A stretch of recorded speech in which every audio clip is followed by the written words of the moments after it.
Okay, good evening. Welcome to the Morrison County Planning Commission public hearing for November 12th, 2024. Please rise for the flag pledge.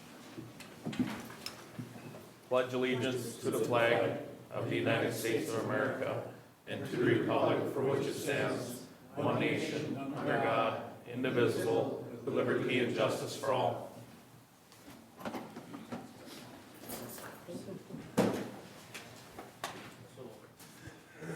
Okay, I have a few items to cover before we get started.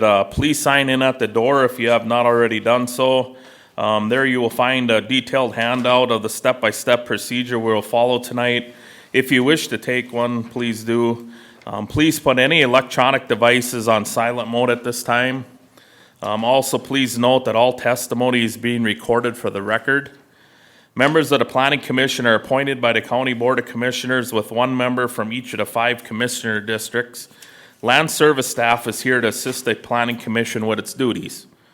The task of the Planning Commission is to hold the public hearing and make a recommendation to the County Board of Commissioners for approval or denial of requests for conditional and interim use permits, rezones, plats, and ordinance amendments in accordance with state law and county ordinance. The burden of proving a request meets the criteria for approval rests with the applicant. There is a protocol for how we will proceed tonight. For each request on the agenda, we will hear a staff report, hear testimony from the applicants, and then we will discuss and gather more information as needed. Next, I will ask if there's anyone in the audience wishing to speak to this request. I will ask each party to come to the podium, state their name and address for the record, and give their testimony, and that'd be the podium up there by the door. Please be as factual as possible and direct all statements and questions to me. After all testimony is complete, I will close the public hearing portion of the process. The Planning Commission will then review and discuss the case in terms of our findings of fact criteria as required by Minnesota statute and county ordinance. We'll have a series of votes, discuss whether conditions be made. Then there will be a final motion to recommend approval or denial to the County Board of Commissioners. After this final vote on your request, you may leave if you wish. The County Board of Commissioners will then consider the request and our recommendation at their next regular meeting and will either grant or deny their request. Tonight we have 2 items. We had 3, so if anybody's here for the J. Henricks 2 LLC, that one is being postponed at their request until December 23rd. So we won't be hearing that one tonight. So if anybody's here for that one, that's not happening. Okay, so our first agenda item, and it'd be Bruce Holman. And Bruce, if you'd want to come up to the front and sit. Bruce Holman, 14412 133rd Street, Little Falls. After the fact application for a conditional use permit to continue a junkyard located in point of south half of southwest quarter, section 17, township 40, range 32, Little Falls Township. And then Bruce, when you get seated there, speaking to the mic, could you say your name for the record, please? Pull it down. Bruce Holman. Yeah. Say it one more time, please. Bruce Holman. Okay, thank you. Amy, you ready for the staff report? I am, Mr. Chair. Again, this is a request for an after-the-fact conditional use permit for a junkyard. This is located in Section 17 of Little Falls Township. The ordinance reference for this request is Section 608.5. That does require a conditional use permit for junkyards. And then Section 1221 contain the performance standards for junkyards. Here's a plat map of Little Falls Township, and the red dot is the location of the property. And then here is the after-the-fact conditional use permit request received from the applicant. And then here's an aerial photograph of the 2 parcels outlined in blue and yellow. This property is made up of 2 parcels totaling 6.12 acres. The property is approximately half a mile south of the City Falls city limits within Little Falls Township. And then here's just a closer aerial photo of the property. And then a zoomed out just to see where it falls in proximity to Little Falls City. The The applicant purchased the .3 acre parcel in 2019 and the 5.82 parcel in 2023. The Land Services Department has received numerous complaints about the accumulation of vehicles and other items on this property. Here is an aerial photograph of the property back in 2008. And then here it is in 2023. The enforcement history includes February of 2023, an information inquiry letter was sent to the applicant. In July 2023, a first notice of violation was sent. October of 2023, a second notice of violation was sent. November of 2023, a final notice of violation was sent. Then there was referral of the file to the county attorney's office. In September 2024, there was a contested case hearing, and the judge denied contested motions, and the jury trial is scheduled. October 2024, the property owner applied for an after-the-fact conditional use permit for a junkyard, and the jury trial was continued pending the conditional use permit application outcome. The applicant requests an after-the-fact conditional use permit to continue a junkyard. The applicant was provided with the performance standards for junkyards and the Minnesota Pollution Control Agency requirements for the removal, storage, and disposal of vehicle-related hazardous and special waste. The applicant was advised to detail the compliance with the performance standards and process for compliance with the MPCA standards within his conditional use permit application. And then here are the performance standards for junkyards. I'm not going to go through those, but I have them here in case you want to refer back to them. The surrounding area consists of commercially zoned properties and commercial uses. And then here is an aerial photo with the zoning layer turned on. And everything in red has a commercial zoning district assigned to it. Everything with no color has an agriculture zoning district assigned. The applicable comprehensive plan goals and objectives in local economic development is goal C1, objective 8, goal C2, and then these objectives listed.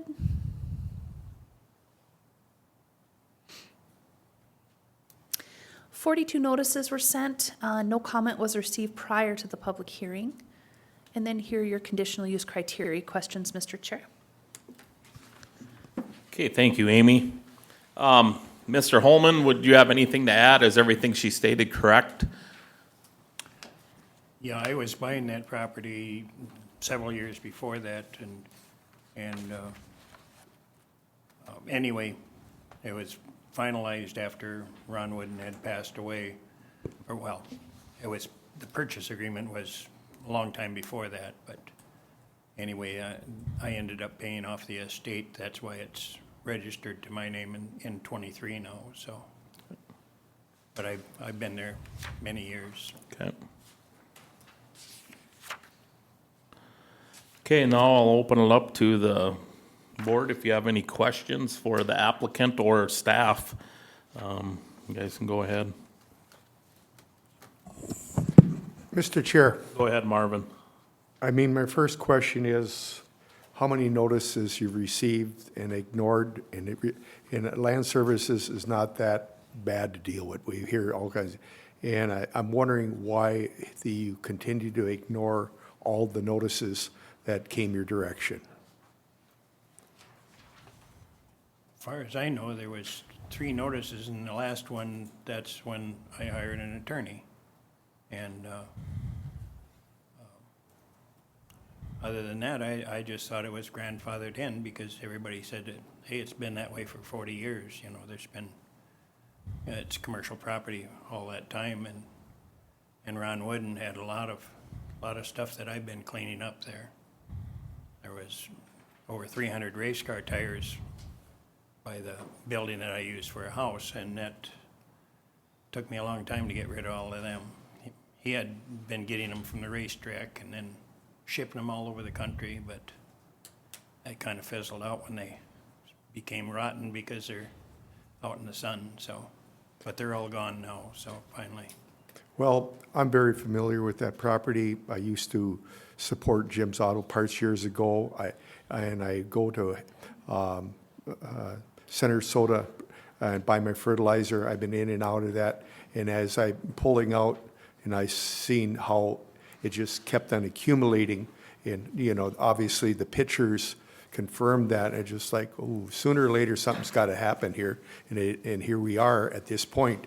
And I'm still puzzled that when you receive that many notices and ignore it till at the end, I'm a bit. I didn't ignore it. I came and talked to him, but Okay, there wasn't any understanding about any grandfather rights or anything like that from the land use office, so. okay.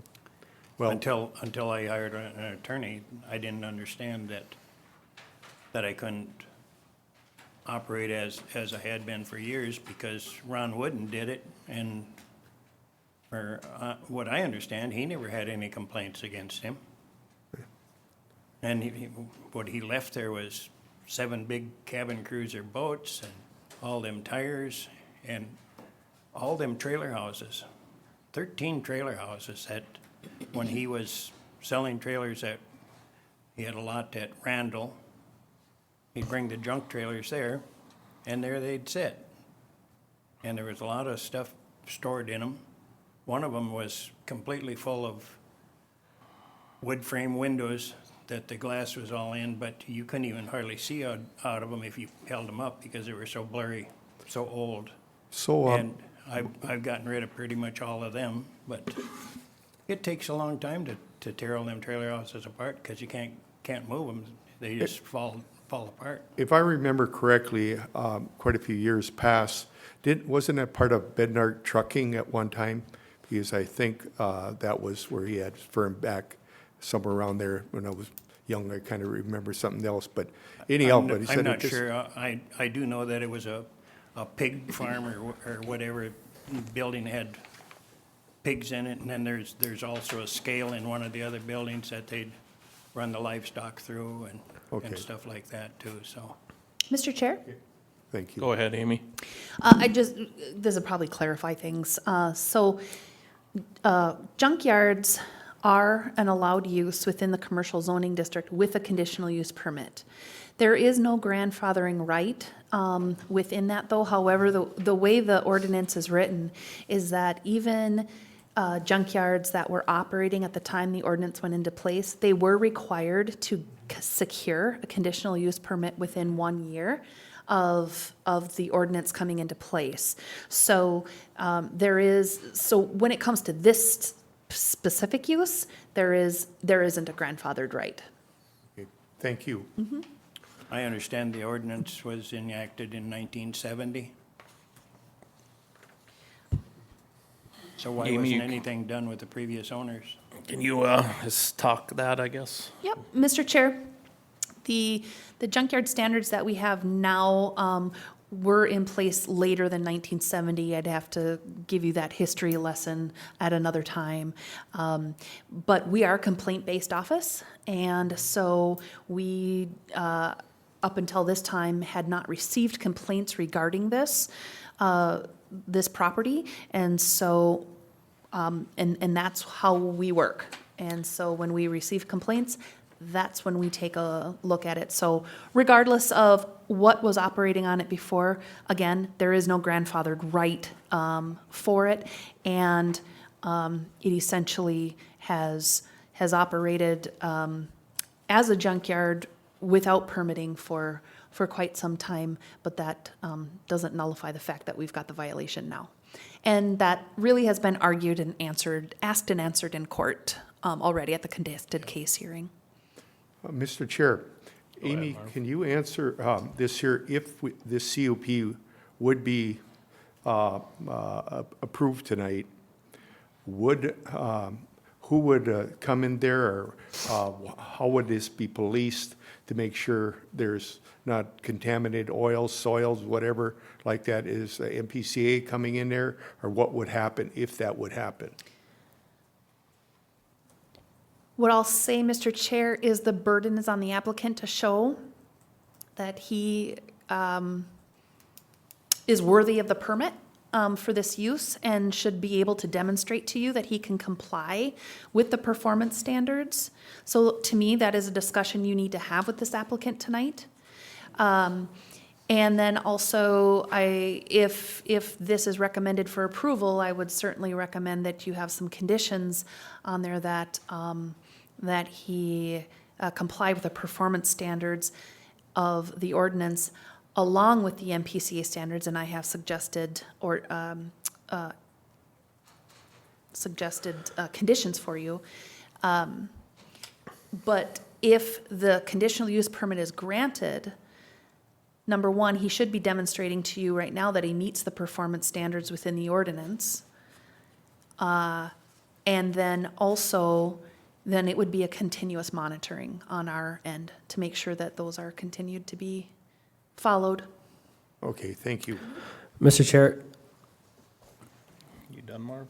Yes. Okay, go ahead, John. just a couple of questions. So figure 1A, can you zoom on that at all? So how accurate are we with the lines there? Mr. Chair, I believe my understanding is the fence line on the south that you can see in that photo is the property line. Okay. So they are probably a hair off. It would take a survey to tell you for sure, but I believe they are a bit off. But with that said, if this whole thing scoots south, then of course we've got some spill over onto the north. Okay. Were any of the complaints received from? Complainant information is data private by state statute. and Okay. So that isn't anything I can share with you tonight. So one of the other, so you mentioned you had trailers Yeah. on the property still there? Yeah. Yeah, they're all Well, over here. I've gotten here, rid of 3 of them here, now, but here, there's here. still probably 9 or 10 there that we're trying to deal with and tear them apart, but you can't even walk in them, you fall through the floor, you know. So nobody's living in them? Oh, no. Okay. Can I and- address the property line? Sure. That right-of-way has been discontinued by Little Falls Township a long time ago, many years ago. And I didn't bring that paper with me, but that property line on the south is the board fence. There's no right-of-way there. Okay. Thank you. And then And we'll- that's why the blue line on the bottom side of the picture is wrong. got it. And then the last question, back to you, Amy, on this one. When it comes to the complaints, you said there's some data privacy there, but Correct. unless it were coming from a public facility, because obviously the first question we have is the excess burden on roadways, utilities, public facilities, parks and schools. Does anything come from from any of those organizations? I think the township is here and they can speak on, Okay, perfect. for themselves on that. All right. Thank you. Mr. Chairman, Go ahead, George. I would like to speak to the way the property is laid out. So unless, so when a township vacates a road, they vacate it from the center line both ways. So 33 feet would go to one property owner, 33 feet would go to another property owner. So unless there was something worked out back at that time after the highway bypass went through, because that cut that road off when the highway bypass went through. So, unless Mr. Holman's got some proof that that land was all part of his legal description, and I tried to look it up, but I couldn't get the whole legal description to see if it was part of his legal description or part of Centra Soda's legal description. Mr. Chair? Go ahead, Amy. I think if, we can hypothesize about where these property lines are all night, and we're just not gonna be able to know. So if there is a thought that, that this use is occupying more than what the property line is, then I would suggest that if you are going to recommend approval, that you have a condition that this property be surveyed and that those property lines are known. So, Mr. Chairman, I got some more questions here.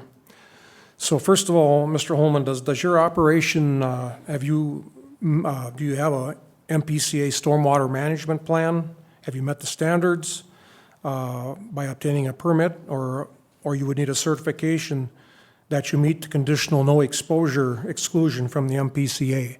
So do you have any of that?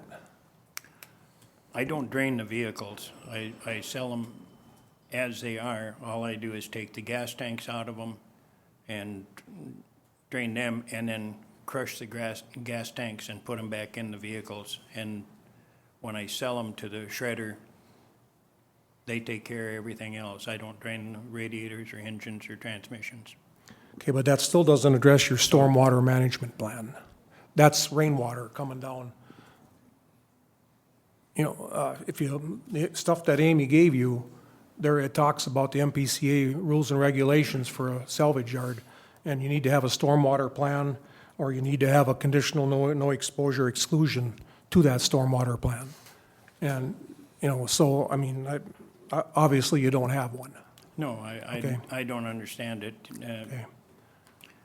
So then, brings my next It's question. such sandy ground that it, you know, Yeah, well, there's no storage of water on it or anything like that. yeah, well, there's rules in place that address that.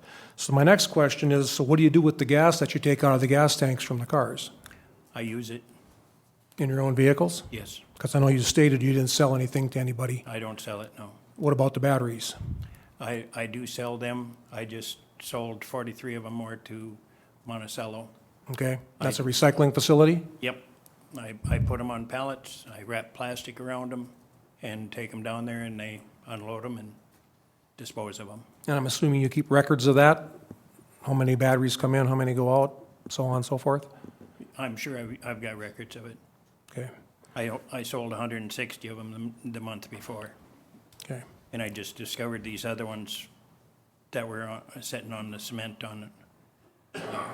by my garage, and I guess they got kind of covered up with pallets and other things, but Okay.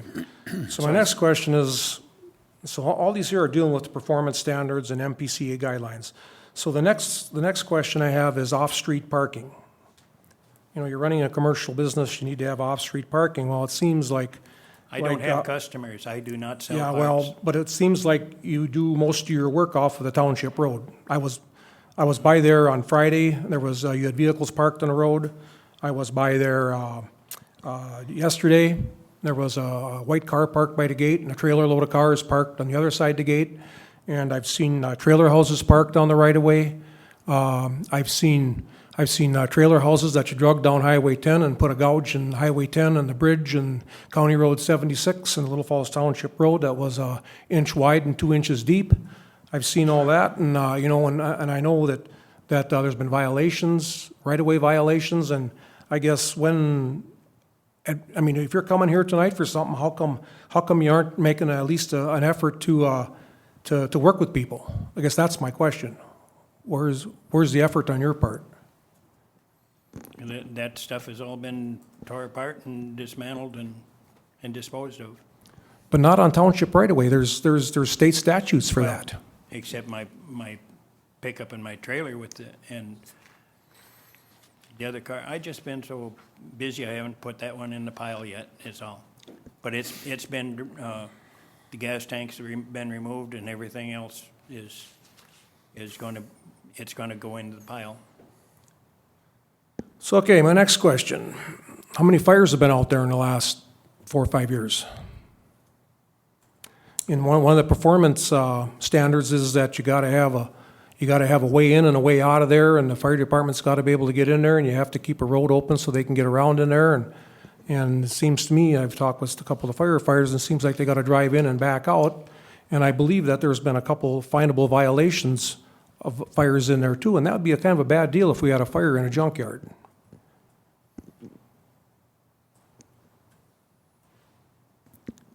So no answer to that question. Well, it was garbage that was being burned in the barrels.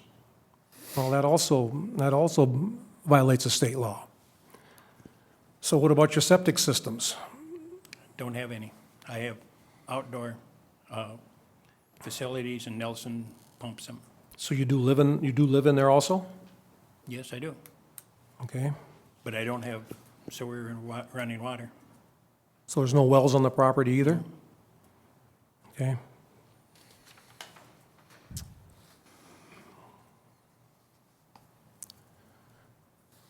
Well, I think that about covers what I have right now, unless something else comes up. Okay, thank you, George. Mr. Chair, Go ahead, Brent. I came in late, so I apologize for that, but I did have a few questions here, and I apologize ahead of time if some of these have been answered already, but piggybacking off some of the comments that were just mentioned here, has the Little Falls Fire Department approved anything regarding this? Mr. Chair, Go ahead, Amy. I have not been provided with anything from the fire department. Okay, so that, the one question there, you know, with regard to the standards, there's a list of the standards that were provided to you, Bruce, starting back in February of '23 with the notice, and looking at some of those, in order for a junkyard to exist, they have to meet the minimum standards. And kind of going through those, I formulated a few questions here that I don't know if we have answers to, but I'm going to ask them. Do we know what the setbacks are if we were to establish a junkyard here? The setbacks from sidelines for the junkyard to exist? Are you asking what the performance standard is, or are you Just the asking if setbacks, there's? if there were to have something, because it looks like everything is up to the lot lines there. Yes. I don't believe that there is a setback other than just the property line setback where that fence would need to be, and then it could be right up to that fence. There isn't, I'm not, Minimum rear or the road setback, I mean, for that zoning district, this would be commercial then. yep, so it'd be just the typical commercial zoning district setback. So it would be, I'm trying to remember what, 25 feet from the side property line, I believe 40 feet from the road right-of-way, 35 feet from the rear.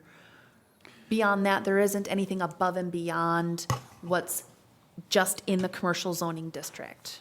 Okay, thank For you. junkyards, yes. Thank you, Amy. Because it looks like most of the square inch of the property is utilized by vehicles being placed and stored. That fence on the south side, the state built that.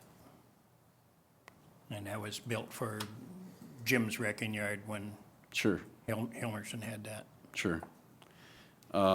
We've had some discussion here about the waste being kept on the property in a manner consistent with MPCA and US EPA regulations. And I don't know that, I haven't seen anything in the packet that we were provided with that there was a response to the first letter in February or the follow-up of the second notice all the way to the final notice, other than just an application for a conditional use. So it's hard for me, sitting here, to know if any of these standards have been met, if there's been mitigation to arrive at some conclusion.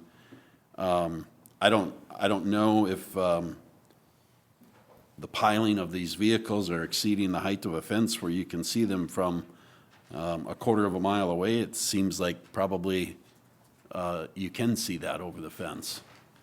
That is a standard as well that's listed in here. The fire breaks, the fire department needs to approve that. I don't see anything where, in my packet, where the fire department has made any mention of anything being complied with regarding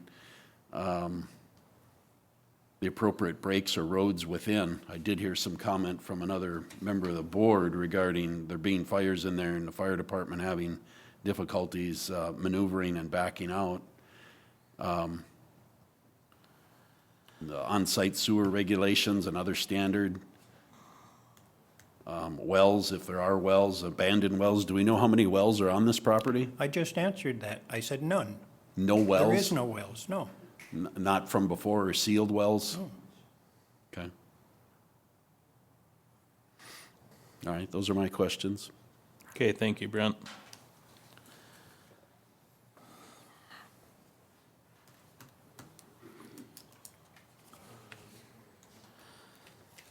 Okay, so here's some of the stuff we have to work through, Mr. Holman. You know, I'm not ever real prejudiced about somebody being able to do anything on their property that they have, and, you know, we do allow junkyards in, or salvage yards in the commercial, but some of the stuff we have to worry about in our performance standards are the environment and all them things, okay? So I think, what George was getting at was, we're worried about the groundwater and all that. Yes, we understand that, when the rain falls, it's going through the sand. And I know you're not draining anything but gas. Right. But they're all junk cars, so we know that they're leaking stuff too. You know, some are, I mean, so a little bit here, a little bit there, with that many cars over time, it adds up to quite a bit. So that's why they have standards as far as, you know, stormwater plan or some of that stuff for pollution and all that. And that's some things that we gotta look at. So like Minnesota Pollution Control Agency for MPCA, they have vehicle dismantling and salvage. You know, you need a stormwater plan. Another thing that, if you're gonna be a junkyard or a I'm not salvage. dismantling them, though. But here's what, so yeah, that's why it's a little bit tough, okay? So somewhere, somebody has to take out the electronics, the modular, the accessories, all them things. they The do that. airbags, the batteries, hazardous stuff, mercury switches, things like that. So you say that them are being done by, where you send them for the recycling, that's Right. correct, right? That's correct, yeah. Okay, And they're the ones that told me, don't drain anything, don't take anything out other than the gas tanks and the batteries. so, So that's all I've been doing. okay. And So then they come and pick them up Yeah. and haul them in their tanks. So my biggest concern would be, you know, and some of that stuff was there before you were there, but since you've been in there since 2017, it's grown quite substantially, okay? And I think, I don't know because, you don't have a plan, you know, but I would think that you'd have to contain water and do all them things. Some of that would entail some grading and things like that. Maybe certain areas gotta be lined, I don't know.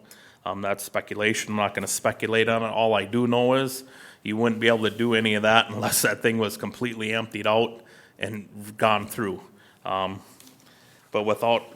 there is no plan for that. So, moving forward, I know for sure if this would happen, there would be some conditions. So I'm gonna ask you if you can live with these, cause this is probably some of them, and I'm sure there'll be more. Okay, so the setbacks, we can all agree that you're pretty much using every inch of your property, Yes. right? Okay? So we'd probably put a condition on that you'd have to at least meet them setbacks. So we'd have to look to see what they exactly are, but if it's a 25-foot setback from the property line, you'd have to move some cars back from the property line. If it's 40 feet from the road right away, you'd have to look where the road right away is from Highway 10, you'd have to meet that setback. So that's probably one condition. That is 40 feet where my fence is. Okay, that's fine, I'm just Yeah, saying yeah. that we'll put a condition on that you have to meet all setbacks. Oh, sure. Okay? Okay, So that'd be one. Another one would be in the performance standards, it talks about fire breaks and things like that, okay? So I would say that you'd have to work with the Little Falls Fire Department and come up with a plan, working with them and be okayed by them, that could be accessible by them for fire. Okay, so that's gonna be one condition.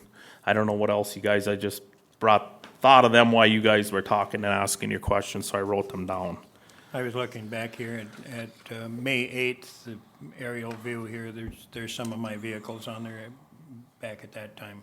Yeah, But there's also all them campers and Yep. motorhomes and stuff that Ron would, and it shows the pile of over 300 race car tires there too. okay. And that was back in '08. So one question that kind of comes up in my mind is, So you're basically buying these cars, you strip out the tires and the gas tanks, right? That's what you said? And the batteries, yeah. And the batteries, and then you sell them for scrap, Right. okay? The shredder. Yep, And they take everything out, they're all EPA inspected and all that, so everything is well, taken once they're out of by your them. hands, it's their problem, but Right, whatever, okay?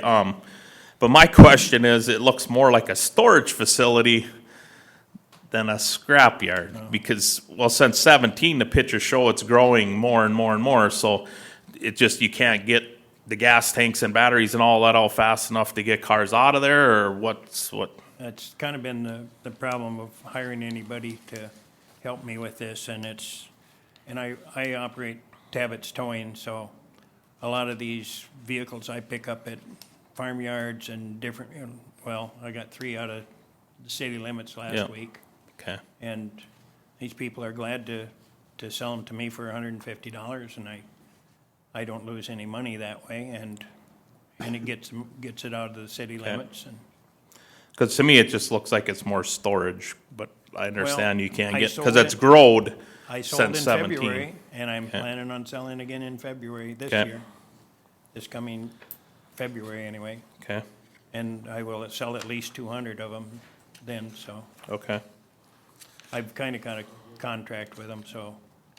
okay, But the price is down right now, and they don't really want them, so yep, I said, okay, well, I'll keep getting them ready and let me know when they want to come and get them. They said probably when it gets 4 feet of snow. okay. Mr. Chair, Go ahead, Brent. if I may ask a few questions. Yes, go ahead. Amy, just a question for you. If this is not a junkyard now, and it's, the grandfathering of a junkyard has since passed, it wasn't applied for, so it doesn't exist. If we are to pass or recommend this to be a junkyard moving forward, are we not establishing a new junkyard for Morrison County? What I would say is he's operating an unpermitted junkyard at the moment.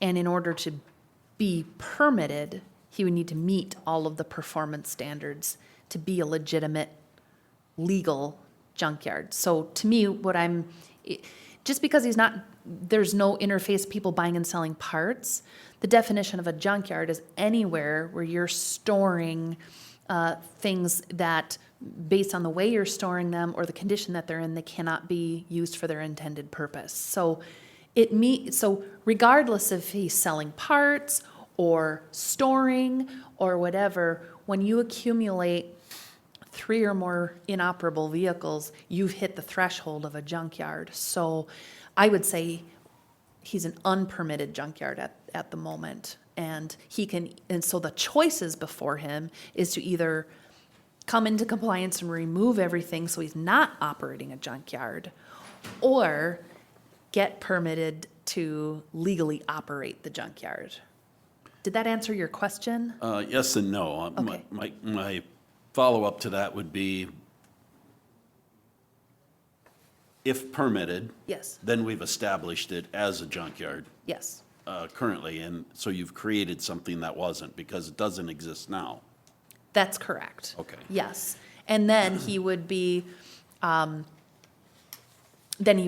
to those performance standards because he's operating under a conditional use permit, yes. And just to follow up what Clint had mentioned regarding conditions to be placed on there, I think you almost have to, if you're going to list conditions, you almost have to list every performance standard Yes, in order for that to occur. And at this point, none of those really have been answered in this meeting, so you'd be authorizing something.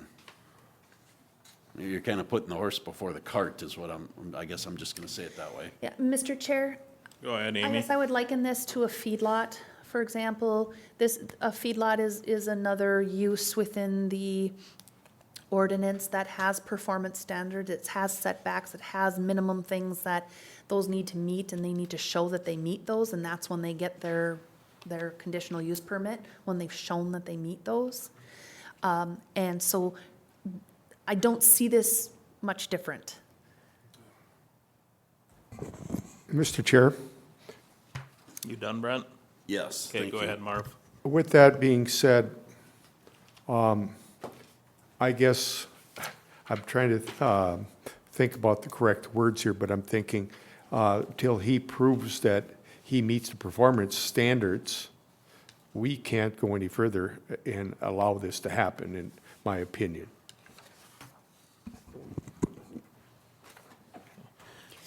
So Amy, the performance centers are that basically the whole 1221? That's correct. Section 1221 are the performance standards for junkyards. Yeah. And then also, kind of by reference, then in 1221.4, that pulls in then all of those MPCA standards Yes. that I also Yep. included. Yep. So if we just condition the 1221, that would cover everything. Section 1221. Section 1221, yes, and typically those would be something that he would show, or an applicant would show that they meet Yep. right now, Okay. or Yep. could easily meet, or have plans to meet. Yes. Can I say something? Yeah, go ahead, Bruce. And the only reason this property has never been under this scrutiny before is because there wasn't a complaint? That's what you stated? There wasn't any complaints on the property? No. Until recently? Thank my neighbors for that. Well, that still don't mean it's right. No. Just because you didn't, you I know, agree. just because you I didn't get agree. caught or whatever, But- but yeah. Basically, when I was making payments on property all these years, Yep. and I inherited all that junk and Yep. stuff that is really hard to get rid of, with fiberglass campers and that. And also, I ended up paying $13,000 in taxes that Mr. Wooden had failed to keep up on, just to get the property where I was living, that 1/3 acre even. Yep. Yeah, so, anyway, I'm really trying, but Yep. it is hard to get this stuff done. Especially them trailer houses, they're such a pain to clean up. And Yep. Okay, so Amy, then one more question that I have probably for you is, he said he's living there. Is that allowed or? That's a separate violation that we're working with him as well. That was part of his violation is we don't allow residential use within a commercial zoning district. That's not before you tonight, and it's not before you in the capacity of a variance Okay. because it's a use that is not allowed. You can't ask for that. That has So been changed that's to a separate- residence. 1/3 acre is a residence. It is not commercial property anymore. It All- was changed. Okay, so. Okay, so we're that's- not worrying no, about that You're tonight. not worrying about Okay. that tonight. Yep, separate issue. Yep. Okay. I didn't realize it Yeah. when I was buying it from Ron Wooden, that Yeah. it was zoned commercial for the 1/3 of an acre. Well, we're not looking at that Yeah. tonight, so we're just won't. Okay, so for now, well, let's move on to the public comment section, and then we can come through this before we go through our sheets. So I guess at this time, I'll open it up to anybody in the public that would like to speak for or against this application. Please go up to the podium, speak into the microphone, state your name and address for the record.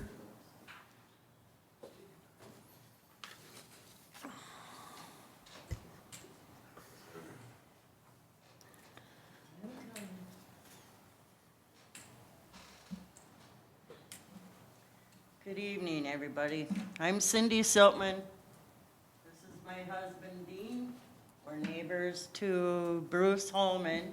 We're the residents. Just now speaking, them darn trailer houses that can't be fixed up, cleaned up, and gotten rid of. Quit hauling them in. As we talked at the beginning, Mr. Sandy made the comment about the nick in the road. It's a whole groove coming off a Haven Bridge all the way down past his driveway to the dead end right away. Whatever happened with Ron Wooden, I don't know. He was a good guy. He didn't get complaints. As far as a well back there, years ago, there was a man named Milo Hansen that I know that owned that. He, dispersed of disabled cows, cattle. He brought them in there to transfer, people would bring them in to transfer them to his trailer, and he would haul them to the yard. He would have to keep some of them in there overnight. He had water for them. He sat in an office with a wood-burning stove and a cup of water all the time when he was there. That was Milo Hansen. Where that water came from, I don't know. I can't get near the property for all the trespassing signs. You can't go visit. I don't know how he has any buyers. Selling these cars, I live right there. My living room window faces the road right past his driveway. My kitchen window faces all these vehicles stacked up. In fact, on Sunday morning, he had a gray van stacked up higher. A lot of them are, but this was new, came during the night. A gray van on top of a trailer house. And I said, what in the world is he joking about now? Well, a while later, I heard a louder noise. The van was gone, and he was backing in another very large old RV, tilted with the flat wheels, scraping on the road. That was on Monday, yes, on this last Monday, with all of this legal business going on, bring it in. On Saturday, he brought in a large load of tires. Where are them tires going? I don't know. I don't go back there and look. But for all the loads of tires I've seen hauled in, does anybody remember the Andover fire of tires in their junkyard? Anybody? It's probably close to still burning. It was wicked, it was nasty, it was evacuation for people for more than a mile, all them tires burning. I don't see the tires going out. I know, I just don't have proof of every single item that goes in and out. I live there, I'm handicapped, I see it happening. I'm the one sitting at home with the druggies that have come crawling out of this property. One woman, when she came in, she was gonna get a drink of water at our kitchen sink. I led her out to the picnic table and sent my granddaughter in for a bottle of water. She was staying in a cute fish house over there. I got very upset. I kicked her to the road. I don't normally feel that way about homeless people, but there was drugs involved apparently. She looked like so. I walked over there with my husband the next day because she was back sitting at our picnic table. Yes, the police had been called. She came back. My husband and I walked over there, and there was a man that owns M&M wood tree trunk trimming, and one of his workers, and we asked them, do you know this woman? She says she lives here. And they both swore up and down, never seen her, don't know her, geez, no, look how drugged out she is. It turns out that evening that young man that works for the M&M guy and the cracked out woman were fighting in the road by our mailbox, all drugged out. And yeah, they lived in an old fish shack over there. Nobody's living there. They were, if they're not today. Is he collecting rent? Do you have to pay a tax on maybe trade work for rent? I don't know. Building permits, we can go that route. I guess we can't talk about the pig barn he must have built a wall or something inside it. Any permits, I don't know. The fence, did he apply for a permit for that? I don't think so. That lovely piece of tin crap fence, right before he put it up, our two granddaughters that live with us, they're 12 and 13 now, they've lived with us for 6 years. We were out enjoying the afternoon and a wind came up. A sheet of metal approximately 2.5 feet by about 12 feet came lifting up on the other side of his RVs that he's got like this, and it twisted in the air. We're at the picnic table screaming for him over by the garage to look out. That metal came down right on the other side of the garage as he was stepping, not knowing it's there, and the wind picked up, like God saying, we're not taking Dean today. And the wind picked up and that piece of metal flew to the neighboring place that isn't the junkyard and landed. He drove over within 15 minutes and pulled up into our driveway, very upset I was, and he laughed and said, "How about that wind?" Well, I let him know what I felt about that wind and his sheet of metal and asked him to clean that junk up. Well, he didn't leave laughing, but he was very upset with me. The people that have tried to get into our house thinking it's Bruce's house, whether it be guys wanting parts or in the evening, people looking for people either on his property or him. But they don't bother to knock very often. Usually it's an open the door. It gets very upsetting. But he's innocent, he's got nobody living there. I don't know where these people are coming from because it isn't my little old house. As far as the gasoline, another time, my husband called me out back to the backyard. We got volleyball courts set up back there for the grandkids. We got 10 grandkids, but that's beside the fact. They were playing, 2 of them were playing, and Dean called me out. I went out back. There was a guy. He was watching a guy that wore glasses, whoever this guy is, loading 5-gallon and bigger, different size gas cans that looked like they were full into an old camper. I mean, shoving, pushing them in there and reek of gas. Well, shortly thereafter, in July, I believe this was, near the end of July, all of a sudden he's cleaning the cars out of this back corner. And he used his grater or whatever. I don't know what these big machineries are called. This grater and smooth it out really nice, and M&M, I believe it was M&M Trucking, tree shavings, wood shavings, and he dumped them all over in that corner. I don't know why. He just said it's so sandy, he doesn't have to worry about the ground contamination. Was he covering up something? Was he just smoothing it out like a nice guy? But to just do that very back, far northwest corner that only Dean and I see, why isn't he working on more of the project? Get it cleaned up. If he's not granted his junkyard, I do hope he is asked to clean up the contamination and pollution.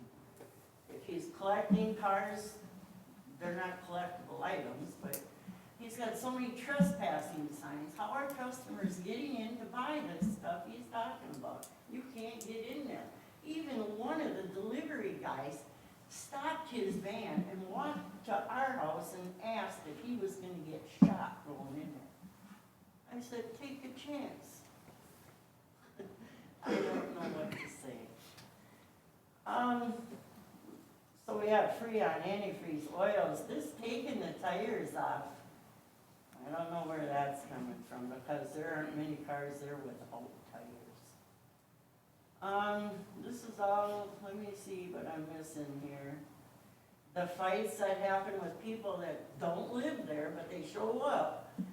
There was 2 fights not that long ago behind our garage, and one behind the garage, and one behind, we have a playhouse from when the kids were little. There was a fight going on. What the heck is The grandkids were screaming. I went out there, it was a man and a young man and a woman, literally fighting behind the playhouse. I don't know if they were drunk or on drugs, what they sleep on our hammock. Like I said, sit at the picnic table, make themselves at home because they think we're bruises. Well, we're not, obviously.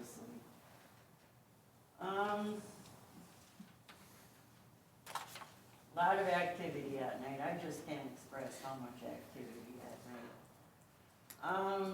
Let's see what else we have here.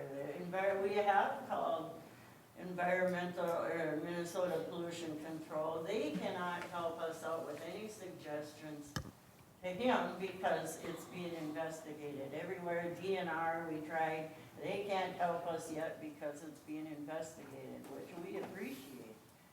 If we could get a little, we've asked the police department to do some traffic control in there on Wednesday and Sundays, especially Sunday during the day, but Wednesday nights. Evidently, I don't know when the car auctions are.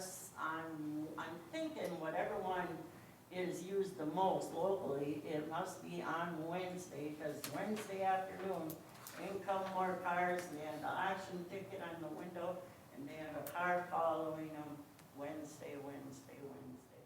Okay, Cindy, Come in. you kind of you went over your time, but I'll give you another minute to wrap up, and then that'll have to be it. I think I'll wrap up. I'll Okay. regret it later for not calming down and thinking correctly, but I appreciate you letting me express my views. And please, let's get the ground cleaned up. I would thank you for that. Okay, thank you. Any other public comment?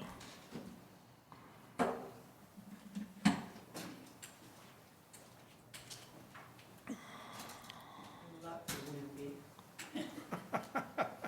It's called on a scooter. These are all different pictures, but just want to peruse them and pass them around. Not a real professional working job.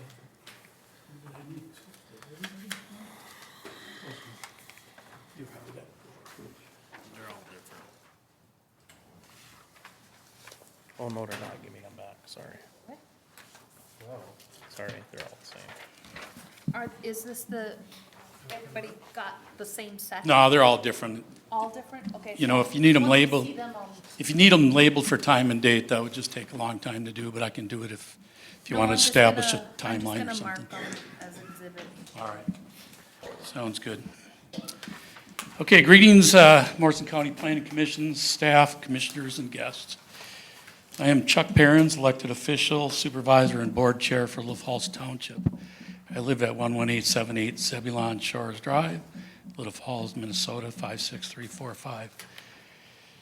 In my past communication experience, it's taught me to provide the bottom line up front and expound with facts, issues, and considerations that brought you to your conclusion. The Township of Little Falls has looked at their facts, issues, and considerations, and subsequently came to a conclusion that the Township of Little Falls is not in support of this conditional use permit by Mr. Bruce Holman. Let's talk facts for a second as we see them. I think it's pretty clear that we're not all gathered here tonight because of ignorance of the rules and regulations, or that compliance is Mr. Holman's middle name. No, we are all gathered here tonight after years of government energy and resources have been committed and expended towards Mr. Holman recognizing that there are established requirements to operate a junkyard in Minnesota and Morrison County. Requirements that Mr. Holman has chosen to ignore for years, opting to operate under the cloak of non-transparency and invariably non-compliance with rules and regulations. Mr. Holman finally chose this evening's path after he came to the realization that he was getting backed into a corner of his own making. We know that Mr. Holman isn't ignorant of the rules and regulations. Little Falls Township attempted to engage Mr. Holman already in 2018 and throughout 2023, but only met with abusive and dysphonistic swearing towards government officials, or the certified letter to Mr. Holman that ultimately was returned because of the letter never picked up from the post office. I have a copy of that if you'd like. or yet the approximate 2 years of efforts by Morrison County trying to achieve compliance with Mr. Holman, subsequently dismissed and ignored. This path chosen by Mr. Holman eventually brought us through the preliminaries of the court system as well, where the county attorney's office expended a significant amount of time, and subsequently now, the case against Mr. Holman awaits the outcome of tonight's meeting before possibly progressing again in the court system. Therefore, we know Mr. Holman is not in compliance. Mr. Holman knew it, and these are all facts that Little Falls Township used in their recommendation. He hired a lawyer back in June to ask for an extension to do some investigation. What are the results of that? There are none. There's no action, there's no anything. So what are some of the issues, but hardly all of the issues? Firstly, operating a junkyard without a conditional use permit. That's why we're here tonight. Little Falls Township tried to discuss the requirement, part and parcel to our discussion about using the township right-of-way as a staging area for an inoperable equipment and debris on the township road right-of-way.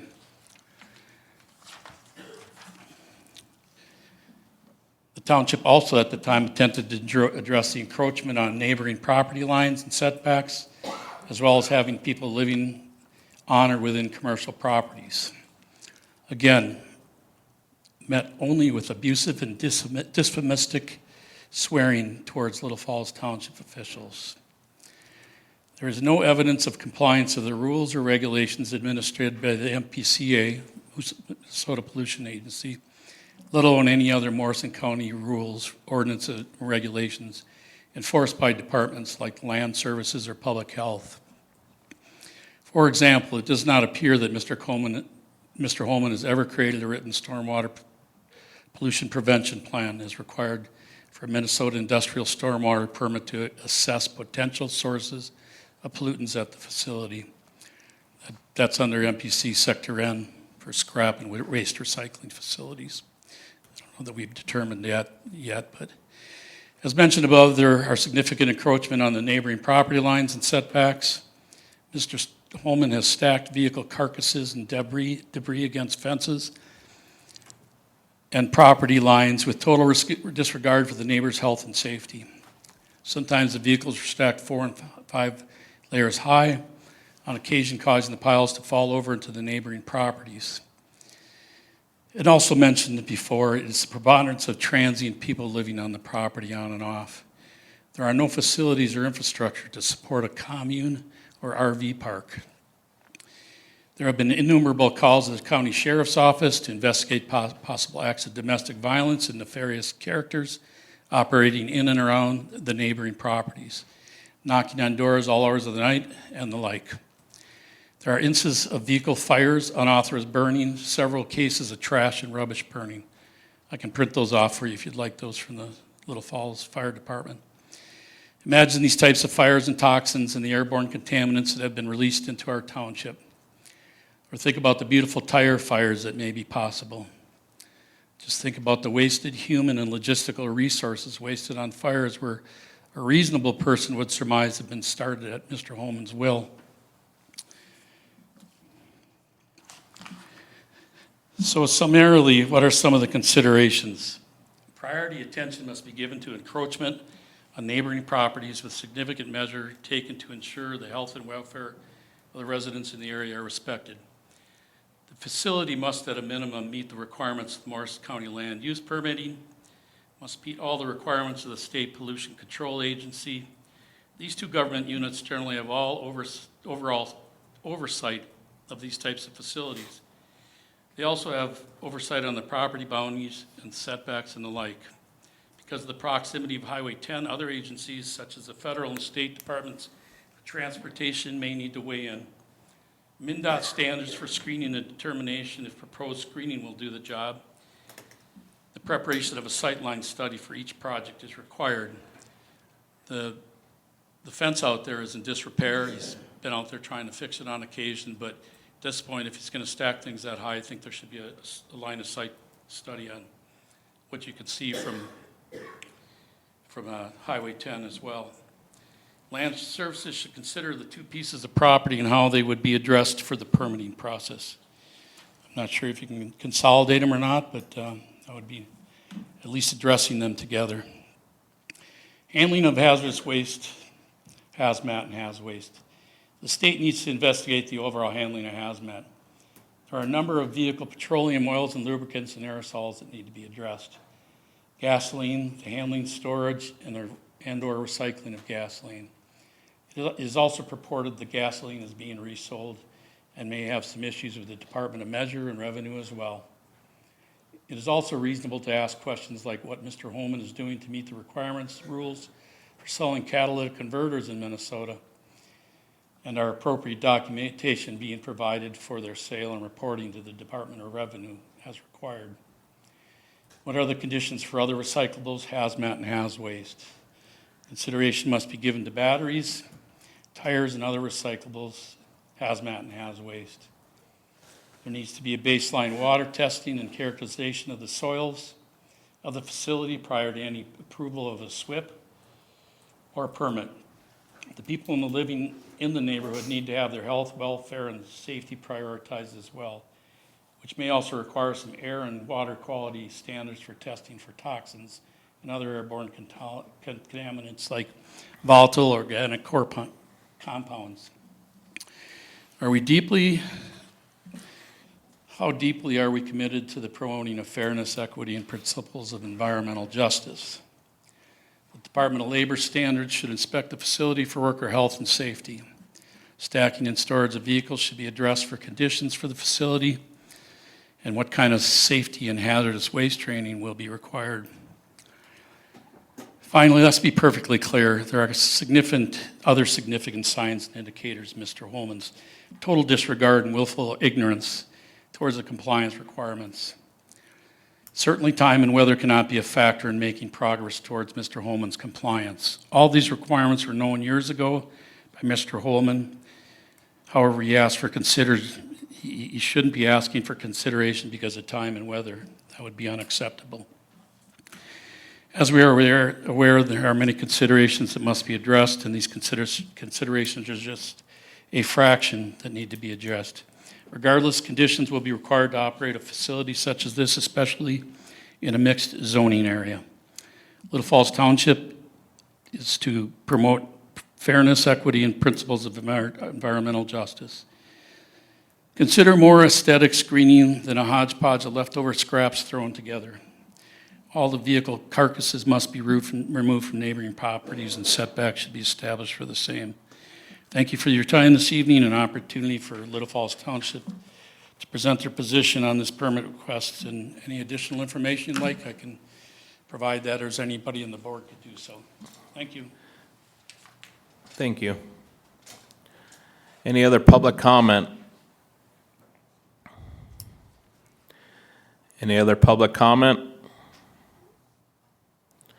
Third and final time, any more public comment? Hearing none, we'll close this portion of the meeting to the public.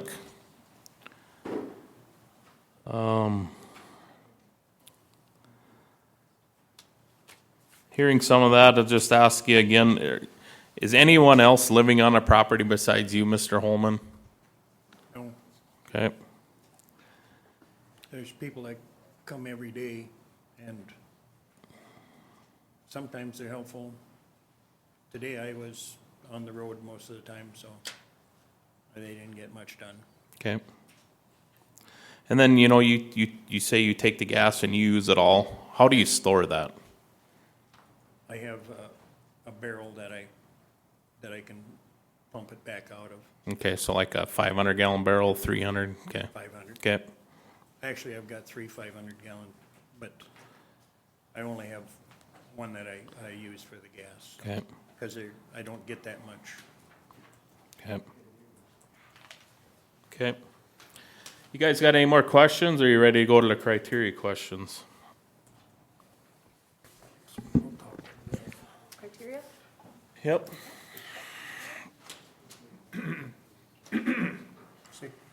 Mr. Chairman, Go ahead, George. on that one condition, on the setbacks, there should be a survey on that Oh, I thought you know where the setbacks are. Well, I think we'll just, to make it streamlined, we'll just condition all of 1221. And that covers pretty much everything. And that also covers, that's all the performance standards. And in there also wells, you say there's no well, you probably don't know if there's a well, but maybe we'll have to look in the old record somewhere and see if there's one there from years ago that you don't know about. And Okay, when I bought it, it stated right in Okay. there that there wasn't any. okay, There was a sand point in one building, Quonset, I think there, but yeah, I think that's just cut Okay. off straight at the cement floor there. okay. So I think just streamline it, we'll just, for a condition, that's what we'll do. Okay, so question 1, the use will not put an excess burden on roadways, utilities, and public facilities such as parks and schools. John? After hearing from the public input and hearing the board members talk, an excessive burden on roadways, utilities, public facilities, not personnel or vehicles, parks and schools, there's nothing that was in the discussion here that says excessive burden. So we did hear about one incident for a trailer dragging, but I don't know that one incident is excessive, so. Okay. Anybody else have anything to add to question 1? Mr. Chair, Go ahead, Marv. after hearing the testimony from others here about neighbors with vehicles parked in a road right-of-way, hearing from the township being willfully ignored, and then having the fire department having troubles getting in and out, and not following MPCA regulations, I believe there's been numerous occasions of excessive burden to utilities and the public here, making it tougher for the fire department, damaging the roadway, parking in the road. Okay. Any other? If not, we'll move to question 2.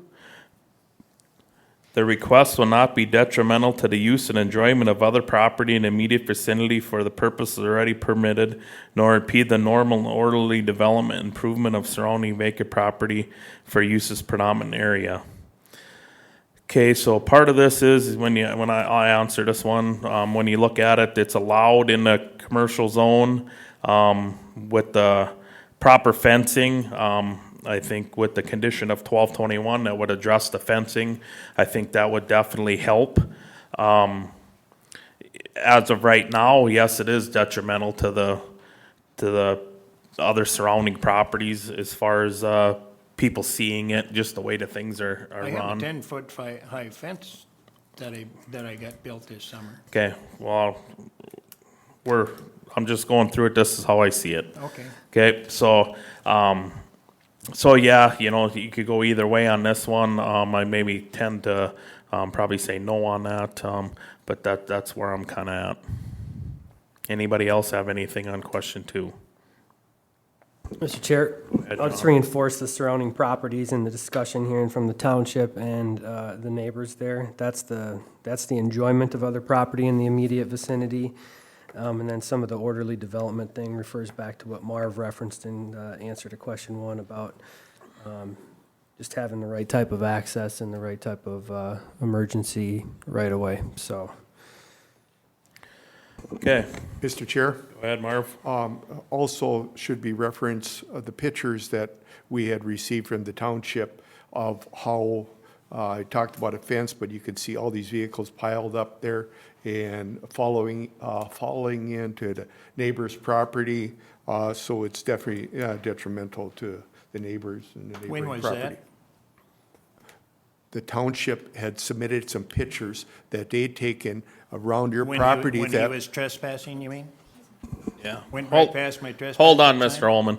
This portion of the meeting, this is just for us. We get done with this, I'll ask if you have anything to Okay. say, and then we're gonna vote. I'm sorry. Okay? I just- But there was numerous pictures that were sent around here that we'd seen about the way the site looks from the outside. There was no trespassing done from the neighbors, and you could see this was just willfully ignored, and it looked like crap, and plain and simple. Okay.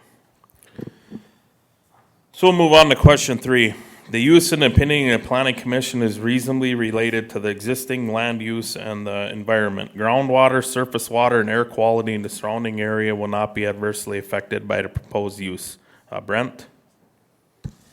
The county has standards in place to ensure that the groundwater, surface water, and air quality is maintained. And in this particular case, I don't see that we have enough information to say that it won't be adversely affected. Okay, anybody have anything to add to question 3? Okay, we'll move on to question 4. The use is consistent with the purposes of the zoning ordinance and the purposes of the zoning district in which the applicant intends to locate the proposed use. George? Yes, I'm going to use the applicant's old words here. Junkyards are allowed with a conditional use permit. The purpose of the commercial district is to promote and protect areas which currently are active commercial areas or to meet comprehensive plan guidelines for the future or desired commercial development. Okay, anybody have anything to add to question 4? Okay, move on to question 5. The use is not in conflict with the comprehensive plan or the water plan of the county. Marvin? I believe the way the property is being used is in conflict. I mean, here, when you have that many vehicles, as we know, the leak, I've been a mechanic for 40-some years. I've seen old vehicles, you're gonna have issues, and I've been in and out of junkyards hundreds of times. And you know that you have some seepage going on. And here, had opportunities to possibly do some things, been approached by the township and supervisors, and you ignored it. So it is, you're not meeting the comp plan or water plan of the county. Anybody else have anything to add to question 5? Mr. Chairman? Go ahead, George. Lack of a stormwater plan with the MPCA, also the public policy shall be conducive to the improvement of conditions affecting commercial operations, but not to the point of endangering public welfare and the intent of the comp plan. Commercial establishments will be expected to maintain a high standard of maintenance and repairs, storage of trash, parking junk cars, burning, and yard maintenance shall be controlled in accordance at the highest standard. Okay, anybody else have anything to add to question 5? Okay, so before we vote, Mr. Holman, did you have anything else that you want to add? Other than the fact that I was trying to find grandfather cases and stuff, when we went to court, the judge refused to allow anything that my attorney presented. So basically, I guess there isn't any grandfathered in, being this was existing before I bought it, and I started renting space and storing vehicles on there 14 years ago. And Okay. as I said earlier too, there wasn't any complaints before when that was going on, but now that the property is in my name and I've been trying to clean a lot of the stuff up, and it is really hard hiring people to do that. They just Yep. don't seem to get enough done. And as far as that, people fighting and stuff like that, that was years ago when I was renting a spot for M&H to store his trucks and his fish house and his boat and stuff there, because it was not bothering me any. Yep. But yeah, I can understand that there was problems with Okay. with his employees that were there too. Yeah, but Okay. he's got clean employees now, and I think that's very good, very healthy. Okay. So we're gonna vote on this here now, guys. With the condition that we add the whole section of 1221. Keep that in mind. Okay, so question 1, the use will not put an excess burden on roadways, utilities, and public facilities such as schools and parks. John? Yes. Myself is no. Brent? No. George? No. Marvin? No. Okay, question 2, the request will not be detrimental to the use and enjoyment of other property in the immediate vicinity for the purposes already permitted, nor impede the normal and orderly development and improvement of surrounding vacant property for uses predominant area. Myself is no. Brent? No. George? No. Marvin? No. John? No. Question 3, the use and opinion of the planning commission is reasonably related to the existing land use and the environment. Groundwater, surface water, and air quality in the surrounding area will not be adversely affected by the proposed use. Brent? No. George? No. Marvin? No. John? No. Myself, Clint, is no.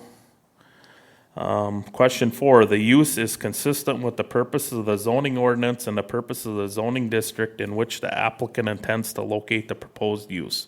George? Yes. Marvin? I believe it is because, yeah, I'll just put yes. John? Yes. Myself, Clint, is no. Brent? Yes. Question 5, the use is not in conflict with the comprehensive plan or the water plan of the county. Marvin? No. John? No. Myself, Clint, is no. Brent? No. George? No. Okay. So we have 1, 2, 3, 4. The questions were in the negative, so I guess we take a motion to recommend a denial. Mr. Chairman, I'll make that motion. I will second that. Okay, motion made and second to recommend denial. All in favor say aye. John? Aye. Aye. Marv? Aye. George? Aye. Brent? Aye. Okay, so this goes to the County Board of Commissioners, okay? This isn't the last stop. That meeting is November 19th, and we're gonna recommend that we deny it, okay? But they'll have the final decision, but we're gonna recommend to them that we deny this, so.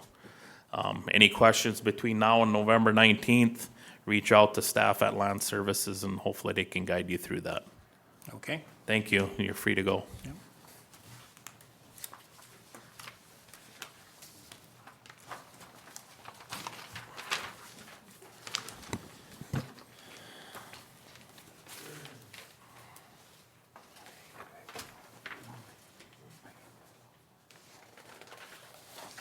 Okay, next up on the agenda, we have Jerry and Maddie Beachy, I believe. If the applicants would please come up to the front here and sit. Address is 23652 235th Avenue, Piers. Application for conditional use permit to create a cemetery on a portion of a parcel located in point of east half of section of southeast quarter, section 19, township 42, range 30, Platte Township. So if you guys would speak into the microphone and please state your names for the record. Jerry Beachy. Harley Miller. Harlan Miller? Okay. You'll have to pull the mic a little closer, Harlan, next time you speak, okay? Thank you. Amy, you ready for the staff report? I am, Mr. Chair. This is a request to establish a private cemetery on approximately 1/4 of an acre on the property located in Section 19 of Platte Township. Section 604.5 identifies the establishment of the cemetery as a conditional use within the agriculture zoning district. And then here's a plat map of Platte Township, and the red dot is the location of the parcel. And then here is the conditional use permit request received from the applicant. And also the surveys provided by the applicant. And then here's the inset for the proposed cemetery detail. The applicant owns this 50.5 acre parcel within the agriculture zoning district, and the applicant is proposing to establish a private Amish church cemetery on an approximately 1/4 acre area. 200 burial plots are proposed. The proposed cemetery area is located at the southern end of the property. Proposed access is via easement on the driveway of the property owner to the south, which is owned by Daniel and Sarah Beachy. In the case that Daniel and Sarah don't own the property in the future, a lot split would be executed and the cemetery would be located upon its own parcel and driveway access would be installed. Then here's an aerial photograph of the property, and that is the approximate location of the cemetery then at the south end there.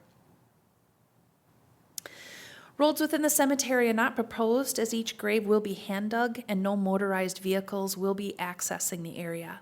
The cemetery plots will be utilized in order to avoid disturbing occupied grave sites. A head and footstone will be installed for each site. If the conditional use permit is approved, the applicant must survey, plat, and record the cemetery per Minnesota Statute 307.01. The Amish church typically uses a funeral home to handle the permits and paperwork associated with interring a body. And the county surveyor reviewed the proposed cemetery layout, and I did include that email in your packet. Some general information regarding cemeteries is that in Minnesota, a burial of a body must be in a legally registered cemetery. Cemeteries are not licensed by the state of Minnesota, although a disposition permit from the state registrar is required prior to the burial of a body, and it must be provided to the cemetery official. An outer burial container, which is an enclosure that surrounds the casket in the ground and prevents the grave from caving in, otherwise known as a vault, is not required. The use of such containers is subject to the policies of each cemetery. And Minnesota Statute 307.09 exempts cemeteries not exceeding 100 acres or more from public taxes and assessments. And this information was taken from the Minnesota Department of Health Mortuary Sciences section. Some suggested discussion items with the applicant would be how long-term care and maintenance of the cemetery will be accomplished, whether above-ground entombment is being considered or will be allowed, and if there's a plan as to the number of bodies placed in each individual grave site. Some recommended conditions are an easement for public access to the cemetery must be established, and if the property containing the cemetery is sold to a new owner other than the Amish church, proceeds from the sale of the land be used to establish a perpetual care fund for the cemetery, or proceeds from the sale of the land be used to move the cemetery remains to a public cemetery. 2, cemetery must be platted pursuant to Minnesota statutes 306 and 307, maximum of 200 burial plots. 4, applicant must provide the Planning and Zoning Department with a 24-hour contact, phone number, and name. 5, the cemetery must have a drainage plan to ensure that storm events run away from the burial area. 6, applicant is required to follow local, state, and federal guidelines concerning the handling of bodies and the operation of a cemetery. 7, the corners of the cemetery must be monumented and the boundary of each burial site must be clearly marked. 8, accurate cemetery records must be kept and up to date. And 9, applicants must obtain all required permits and licenses required by government agencies. 152 notices were sent regarding this request. 1 comment was received prior to the hearing, and that was from Craig Poissant. I believe he's a neighbor. He stated he is opposed to this request because it will lead to too much traffic in the area. And then here are your conditional use criteria questions, Mr. Chair. Okay, thank you, Amy. Amy, could you go back to the recommended conditions, 2 screens back, please? Okay, so for the applicants, is there anything you guys would like to add to what she stated? Does that all seem correct to you, or is there anything that you'd? Yeah, I Okay. would say, yeah. Okay, so now we're looking at these recommended conditions that are on the screen. Yep, You guys can agree with all them, and if we would put them as conditions, you guys could abide by them? yeah, we'll do our best, I Okay, guess, so. okay, so one of them I have on here is, must provide, phone number and name. Is that something you guys can do? Yeah, Okay, Probably my name and number. okay. Okay, I didn't know how that worked for you guys, but, okay. Mr. Chair? Go ahead, Amy. I've had some discussion with them about kind of really how they're going to manage this cemetery. Yep. So I'm wondering if the applicants want to just kind of go through what you're proposing to, how you're proposing to manage the cemetery and administer that. I think Harley would probably be the best to answer that. Yeah, if you guys could go through that, that might alleviate some of the questions we might have. You might answer some of them for us. Okay, so kind of what we had in plan is, as far as for the plotting goes, for keeping, like a log, if you will, for the cemetery, I myself will probably keep track of every individual burial. One lot, basically on this, just for an instance, for the lot number 20 would only be for one body. Okay. Instead of, for like the public, they would be like one lot for two bodies. Ours is usually just, the way this is drawn up is one lot per body, and then, as far as for maintaining goes, will be under our church members. Okay. Okay, so you don't have anywhere it'd be like a mother and an infant or a couple The infants? smaller, if you look on the smaller lots, are basically more for infants, based on the age or the size would determine it, if we're gonna Okay. have to put them into the smaller lots, or if they're over that particular size, we would have to put them in a bigger lot, Okay, so basically 200 sites, 200 bodies. basically, yes. So then the church is gonna handle the care and maintenance of all that? Correct. Okay. Who is gonna do, like the registering with the state? Are you gonna work with like a funeral home, or are you guys taking care of that yourself? Yeah, we typically work with a funeral home. Okay. You guys have any questions for these guys?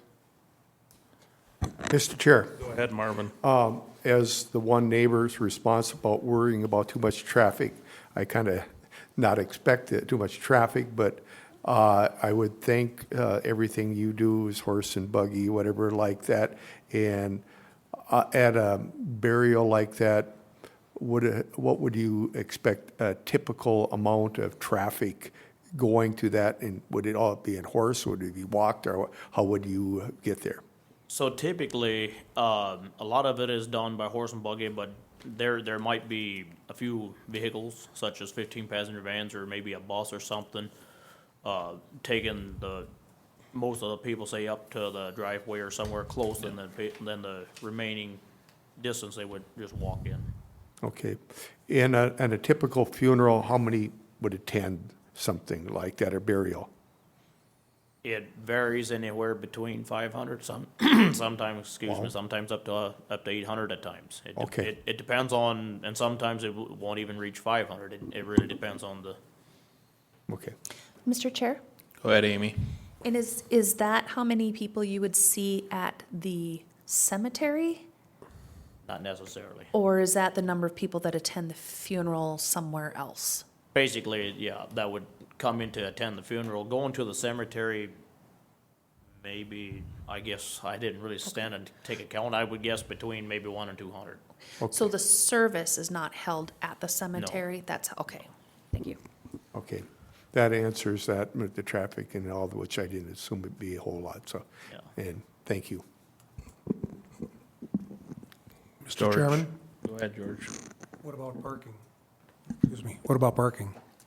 The parking, so as of right now, what we're proposing is that driveway along the south end of the property line, which is on Daniel Beach's property, would house a lot of the parking at this point.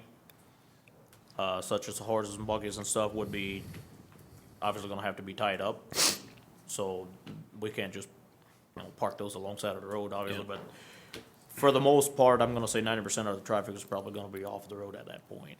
If there is traffic on the road parked for the burial, it's only for 1 or 2 hours. Not even 2 hours, just for covering up. I'm not sure how long it takes, Not even an hour. Not even an probably hour, yeah. Probably 45 minutes at the most. just for covering up, and then everybody goes back to the or for where the service was held usually.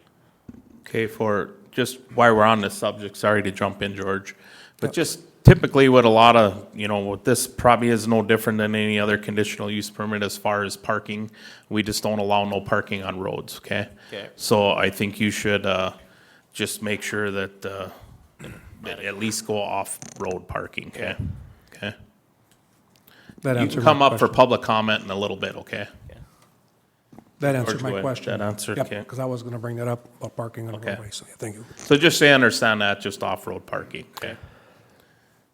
Brent, you have anything? Mr. Chair, Go ahead, John. how many members in the church? I guess I'd have to do a tally. I'm not even sure. Members in the church, I'm gonna guess right now we're probably sitting somewheres around close to 30, maybe Okay. 35, Okay. without doing the numbers. It might come up in public comment too. I gotta ask, for 200 spots, do you have an anticipated time frame on like how long that lasts before you need another piece of land? I guess that depends on how soon people tip over. I guess. That's why there's typically census that help us figure that stuff out for It public planning, so I just had to ask. I don't know, it could last up to 50, 60 plus years, I don't know. Okay. I don't know, I mean, I was stating our members, but as far as for the children, including old families, I mean, we'd be pushing a higher number. But for the initial members is what I come up with, that 35. Yeah. Okay, Can't count. thank you.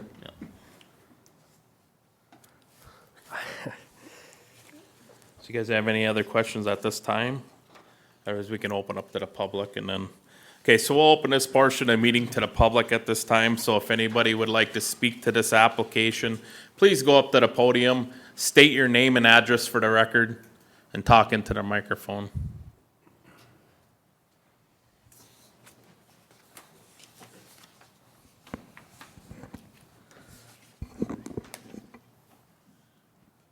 My name is Dan Kazula.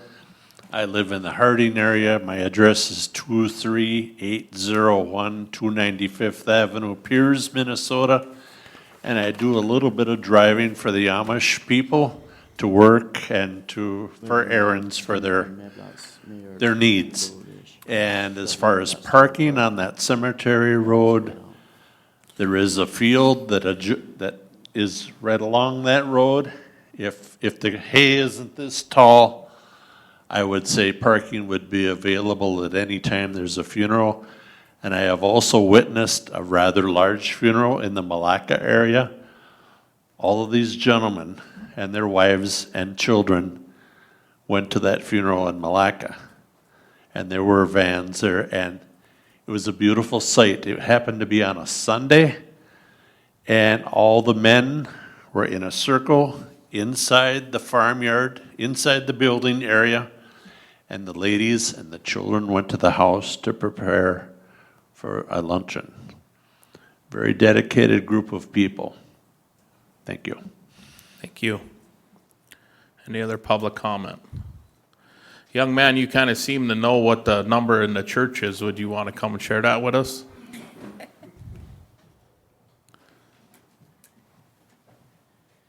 Good evening, everybody. I'm Freeman Miller. Address 25665, 285th Avenue, Piers, Minnesota. He's correct on the member side of it. And probably what looked, where John was coming from, what I could see was we're plotting 200 plots, and we only got 30 members, which he addressed it. There's a lot of children. And some of this, there's families moving in to the community, there's families move out, so that member could be going up and down. That's all I had. Thank you. Okay, thank you. Someone gets me. Yeah. Any other public comment? Any other public comment? I'll ask one final time. Any other public comment? Hearing none, we'll close this portion of the meeting to the public. Okay, you guys got any more questions? So I was looking through the packet, Amy, there was something that was talked about as far as the surveying and all that stuff. Is that taken care of, or is that something we have to address tonight, or? Mr. Chair, so there is the survey that is in your packet, and I did have the county surveyor take a peek at that, and he just had, really, he said it met the statute, it was just, he had some just practical suggestions for that, but, so they've already done the survey work, and so then if this conditional use permit is approved, then they would move forward with recording that plat. Okay. then And our you county record it. surveyor Yeah, I won't would, do guys, we can hear you. can hear you. So then we would, what they'd do is they'd move forward with recording that plat, and before it's recorded, then the county surveyor would review it one more time just to make sure that it meets all of the statutory Okay. requirements, Yep. so. Okay, and then just to be sure, when, so then if the land would get sold, it would get split so that you'd have access to get to that. That is correct, right? Correct. And That, Mr. that would be on Plan B. Okay. Right, and Mr. Chair, if you look at that survey, you can already see that surveyed line, so Yep. they've already done that survey work, Yep. so then they would be able to be fairly swift Okay, with that. I just wanted to put it on the record, so Yes. that's why I asked, so. Okay, so you guys have anything else you wanted to add? Not that I can think of at this point. Okay. You guys have anything else? You want to go through the criteria questions? Okay, we'll move on to the criteria questions. And keep in mind, when we do that, we'll do them, conditions that were recommended by on our sheet here. I don't know if there's any other ones you guys want, but, again, so we'll look at these conditions. You guys said you can abide by these, so that's what we'll put on for now, unless you guys have anything else. Okay, so go to question 1. We'll go to Marvin on that one. The use will not put an excess burden on roadways, utilities, and public facilities such as parks and schools. Yes, it will not, and there was one comment about a neighbor worried about the traffic, and obviously, a majority of the traffic is going to be done on foot, or horse, or buggy, and they will not be parking on the roadways, so this will not be an excessive burden. Okay, thank you, Marvin. Anybody else have anything to add to question 1? Okay, we'll move on to question 2. The request will not be detrimental to the use and enjoyment of other property in the immediate vicinity for purposes already permitted, nor impede the normal and orderly development and improvement of surrounding vacant property for uses predominant area. John? We did hear from the one neighbor, the applicants also answered this, low-traffic area, small pasture, in a low production area, but as far as the overall impact, it's going to be minimal at this point. Okay. Anybody have anything to add to question 2? Now we'll move to question 3. The use and opinion of the planning commission is reasonably related to the existing land use and environment. Groundwater, surface water, and air quality in the surrounding area will not be adversely affected by the proposed use. Yes, it's reasonably related to the land use. It's allowed in that area. When we look at the environment, we look at the groundwater and surface water and air quality, it's basically they got an engineered plan, they got it surveyed out. It's really not much different than any other graveyard or burial site. There's a few exceptions because of the size that they can get by with a few, but they still meet all that criteria.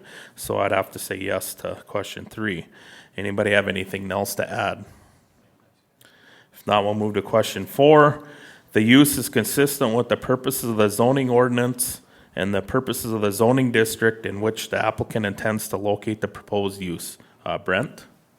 I believe that this is allowed in the zoning district where they intend to put the proposed cemetery. And I don't see where it's in any conflict with the area. Okay.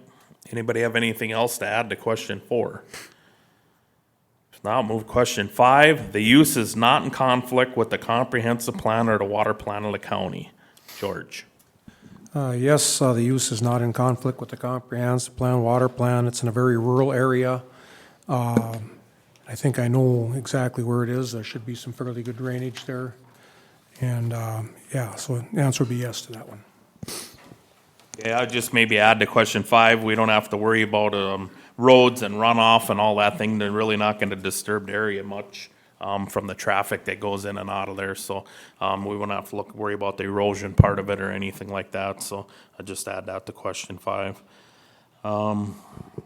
Anybody else have anything else? No? You guys have any final words before we vote on this? Not that I know of. Okay. Okay, again, guys, keep in mind the conditions that we have. There's 9 of them when we vote. So, question 1. The use will not put an excess burden on roadways, utilities, and public facilities such as parks and schools. Marvin? Yes. John? Yes. Myself, Clint is yes. Brent? Yes. George? Yes. Question 2, the request will not be detrimental to the use and enjoyment of the other property in the immediate vicinity for the purposes already permitted, nor impede the normal and orderly development and improvement of surrounding vacant property for uses predominant in area. John? Yes. Myself, Clint is yes. Brent? Yes. George? Yes. Marvin? Yes.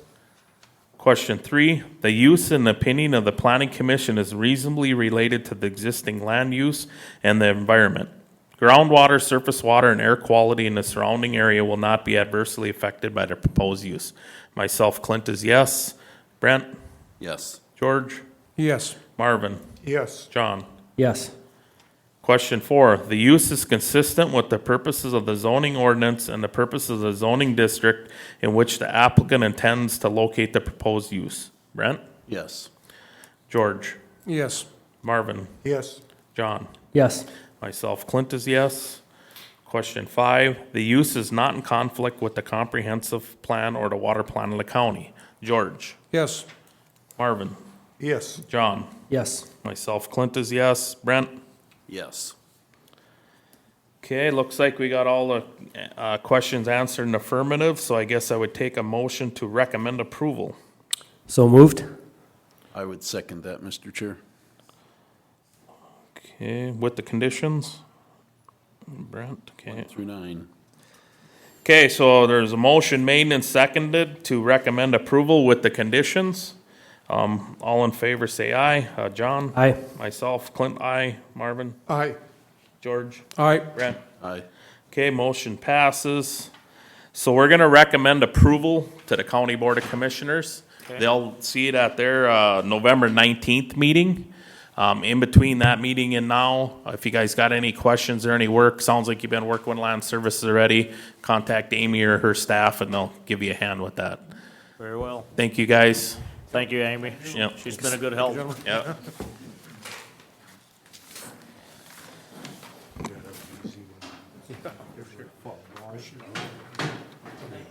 Yep, thank you. Felty? Okay, we'll just whip through it even though it's, people are leaving, but we gotta approve our October 29th minutes. Mr. Chair, I'd like to recommend approval of the minutes. Okay, is there a I'll second? I'll second it, Mr. Chairman. Okay, motion made by Marvin, seconded by George to approve the minutes from October 29th. All in favor say aye. John? Aye. Aye. Aye. All right. Aye. Okay, minutes are approved. Any new business? Amy, you have any?